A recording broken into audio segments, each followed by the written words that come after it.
I got a case that, yeah, I had the case that kept it on my phone too, and it was just, I don't know why, it just fucking fell out all the time, and it broke off, and it was just, and I just took my fucking case off the other day, after having it on there for like 6 months.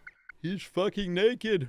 I saw the 3, yeah. I feel like I really need to upgrade. It kind of does everything. I don't even know if I want to go with the Fold for my next phone. I did enjoy it, but I think I'll rather just a normie phone next. So the Fold it's just such a, I feel like it's not really a consumer phone, you know what I mean? Like I feel like the things that it offers more for like people who are like, I don't know, entrepreneurs or fucking CEOs or whatever. I think, yeah, Fold will still have a long way to go. I also, yeah, I wanted one because I just like, I was so curious about it, and like I felt like if I had a phone that I could make bigger as a screen, that I'd have a better chance of being able to like work on stuff on the go. But I feel like around that same time I realized like I need to really start fucking not doing that. I don't know what I'd get though, because like I feel like I really wish I got the Pixel, like the first Pixel, because I heard that phone was fucking phenomenal. Z Flip is the most Z Flip? You mean the fucking Samsung V Fold? Oh, the Flip, no, the Flip is the one that goes like whoop, right? It's the one that folds up rather than sideways. That phone seems kind of weird to me. Pixel one, maybe one day I'll finally upgrade. Well, it seems like they haven't really nailed the upgrades. See, I jumped on Google phones like one generation too early because I got the Nexus 6P, and fuck that phone. That phone was such garbage. I remember Rashadi B and I both got that phone, and it would always fucking shut off in the middle of a fucking drive. Like while you're driving and you need the directions, it would just shut off. 50% battery. It dies because there's not enough battery in it. But then they made the Pixel the year after it, and everyone was like, "Oh my God, Pixel's great, the greatest phone of all time." God fucking damn it. I think there was like a class action lawsuit for everyone who owned a Nexus 6P. I feel like such a basic bitch buying like Samsung phones. Like I don't want, like I was really holding out for maybe I'll eventually own a Pixel, but it looks like they're not really doing so great with those. I don't even know what's best anymore. It just seems like, yeah, fucking just all the stuff that's always the case, you know? Either buy an iPhone or buy a fucking Samsung. I want to see what else is out there. Maybe I should just buy a fucking Pixel. I'm in the market for a new phone. I'm definitely not. I'm curious as to what I should be looking into. Fuck you, dude. I'm a BlackBerry. Bro, BlackBerries suck. It's not about modernity, it's just BlackBerries are just not good phones. Funny, like they're always like hyped as like, oh, they're so secure, and they're not. Privacy and security is what you want. Apple's the way to go, like 100%. I feel like all my data is being sent to Russia anyways. I might as well get a fucking blowjob out of it. If the phone will, if the technology will offer it, you know. What's a company that just has amazing tech support? You guys think of any? Like that's like renowned for just like their impeccable tech support. I feel like either the tech support sucks or it doesn't exist. Sony outside of PlayStation. Wendy's nuts. Apple? Has anyone dealt with Apple support? EVGA, interesting. So like just graphics cards and stuff?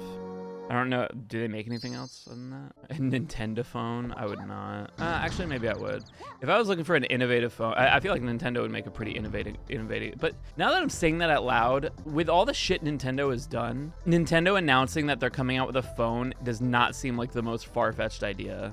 Which is kind of a little bit terrifying. Bomberman, I fucking hate you. Nintendo always drops the ball on something. It's not true. This chat alone could tell you like probably a huge list of shit that Nintendo has not dropped the ball on. I feel like it's because when they drop the ball, it's so out of character that it seems like, holy shit. Like, they dropped the ball on Wii U, you know? You always like to complain about Nintendo. Yeah, they're a good company and people care about them. Nintendo VR was a mess, yeah. Was that not like, I don't know, it didn't really seem like they put a whole lot of eggs in that basket. Wii U was a pretty notable fail, I agree. But again, a lot of companies fucking drop the ball constantly. Nintendo does not constantly drop the ball, so when they do, it seems like, oh, holy fuck. The Wii in general is a notable fail? No, I think the Wii was a huge success. UBA, no backlight, out of the backlight, no headphone jack, DS, no removable battery. You just like third parties. Which is Joy-Con drift. They get everything 98% right. It really feels like if you really look hard enough, you can find something wrong with everything. Wii the most sold console worldwide? Yeah. I was looking for it. It definitely wasn't super popular where I lived. No, the Wii was a huge fucking success.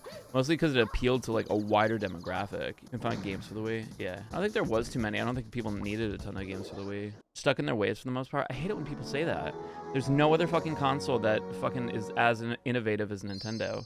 I feel like the ways that they are Like while you have fucking, you know, PlayStation and fucking Xbox Dutch ruddering each other to try to fucking get the best goddamn fucking graphics, Nintendo is always reeling it back so that they can create a better game experience, you know? I just want to look at negative things over positive things because it evokes more emotions. Nintendo has always been the console that's gone against shit and did something that, like, was risky. Stuck in their ways. But yeah, if Nintendo was fucking stuck in their ways, they'd still be making fucking poker cards. You could definitely say, like, Nintendo, you know, gets things right 98% of the time. That's pretty fucking good if you compare it to any other fucking company. Got Steam Deck. Oh my god, dude, the Steam Deck is so busted. It's so good. Owned by Razer. Everything will be owned by Razer. I think Elon Musk is gonna buy Razer, and then he's gonna be like, haha, how could I put a fucking penis joke in this one?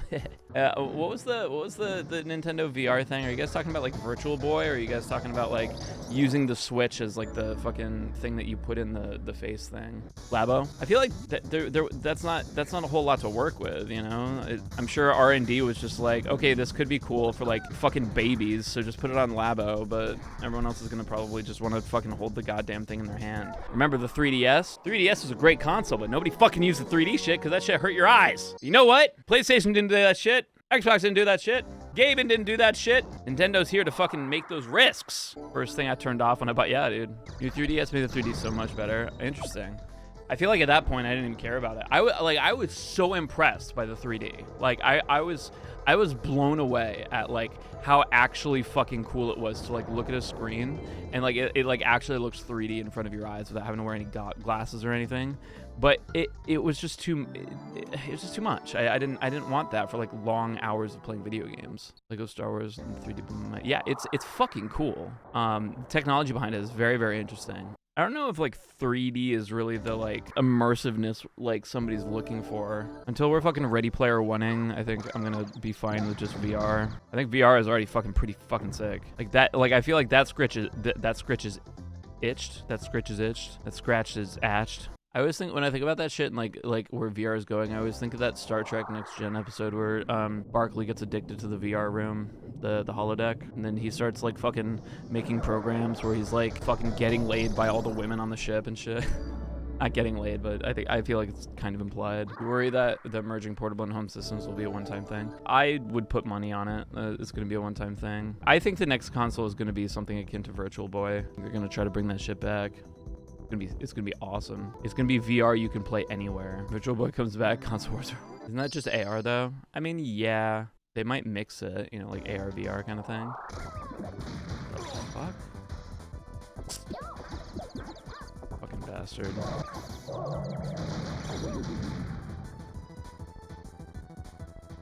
Okay, I don't really know what the fuck happened there, but probably end of the runs for me today.